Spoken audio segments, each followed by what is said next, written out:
जब बहन जी का उड़न खरोड़ा उड़ता था, डीएम एसपी सीडीओ की महिलाएं हनुमान चालीसा पढ़ती थी। क्या वन नेशन वन इलेक्शन का समर्थन किया है, बीजेपी का समर्थन नहीं किया है। तो पास तो बीजेपी लाई थी महाराज, बीजेपी तो पास की है, सरकार तो उसी की है। सरकार ने लाया था, बीजेपी का समर्थन नहीं किया है। अगर बीजेपी का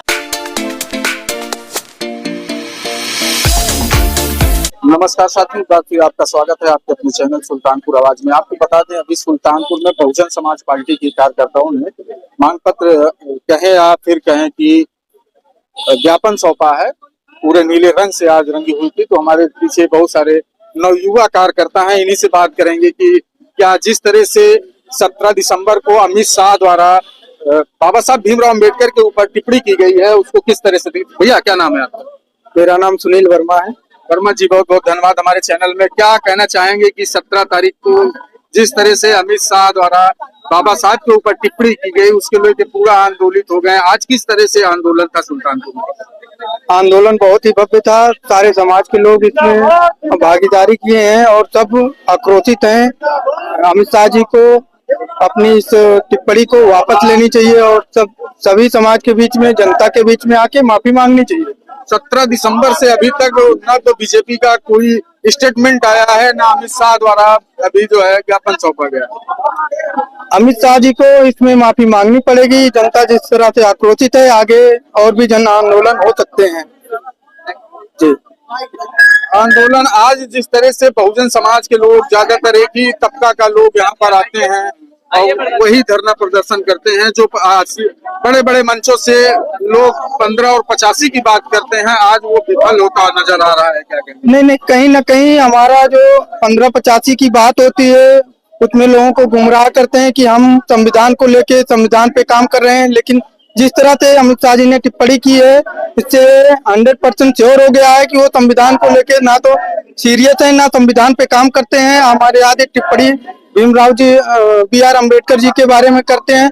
इससे जनता जागरूक हो रही है और इस पे आक्रोशित होके आगे भी इनको जो भी होगा 2027 में इसका वो दिखेगा, रियल दिखेगा। क्या लगता है कि 2027 में जब चुनाव होगा तब जो है लोग बीजेपी छोड़ देंगे क्या?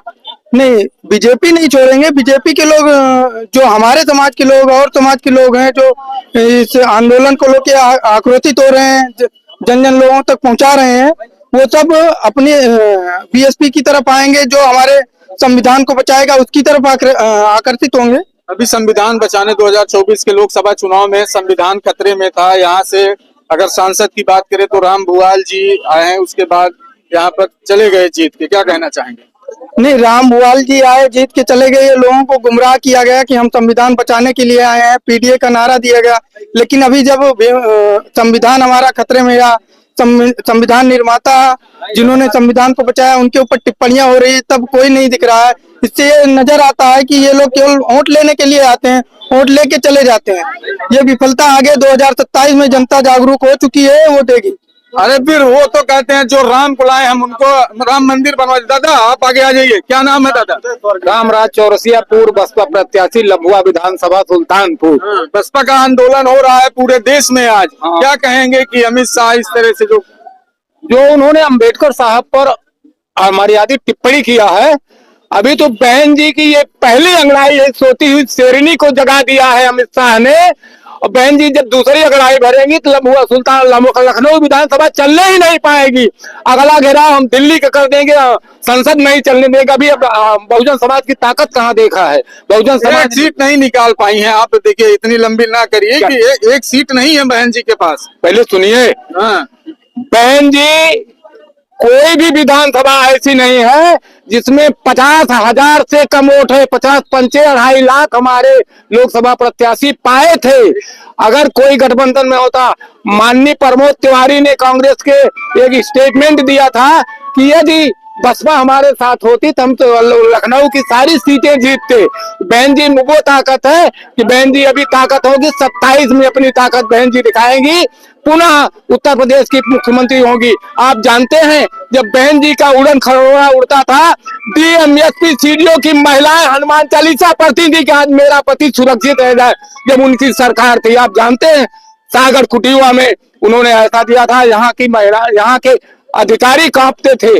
जैसे यहाँ के जिला अध्यक्ष जियालाल त्यागी थे, सफाई कर्मचारी आयोग अध्यक्ष, उनकी सलाह डीएम लेता था। बहन जी का निर्देश था जिला अध्यक्ष के आधार पर डीएम कार्य करेगा।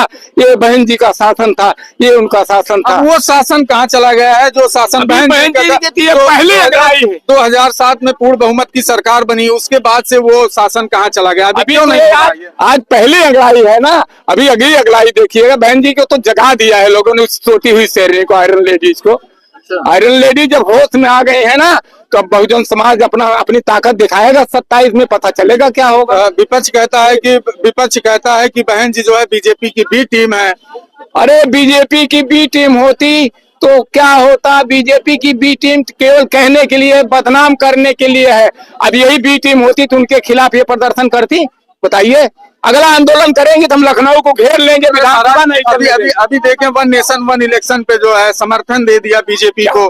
क्या कह रहे हैं? वन नेशन वन इलेक्शन का समर्थन किया है, बीजेपी का समर्थन नहीं किया है। तो पास तो बीजेपी लाई थी महाराज, बीजेपी तो पास की है, सरकार तो उसी की है। सरकार ने लाया था, बीजेपी का समर्थन नहीं किया है। अगर बीजेपी का समर्थन करता तो बहन जी तो 25 अगस्त 2003 इस्तीफा ना देती, सरकार चलाती। तो मीडिया के ऊपर है। बीजेपी के वन नेशन वाले इलेक्शन का समर्थन किया है, और इसको बाबा साहब चाह रहे थे, काशीराम साहब चाह रहे थे। हाँ, तो इस पे असर पड़ेगा कि वन नेशन वन इलेक्शन? विपक्ष कहता है बी टीम है, जाके समर्थन कर रही है। विपक्ष जो चाहेगा, अगर विपक्ष चाहता है तो 25 अगस्त 2003 को बहन इस्तीफा ना देती, और बहन जी जैसे इस तरीके से ओम प्रकाश राजभर, अनुप्रिया पटेल, संजय निषाद अपने लोग सत्ता में आकर मलाई काट रहे थे, उस तरीके बहुजन समाज पार्टी विचारधारा है। बहुजन समाज पार्टी जब कांग्रेस का सत्ता में थी, उसका जब विरोध कर रहे थे, लोग कह रहे थे कि बीजेपी की पीटिंग। आज बीजेपी का विरोध कर रही है बहन जी। कहाँ बीजेपी विरोध नहीं करती? कहाँ बीजेपी का समर्थन किया बहन जी ने?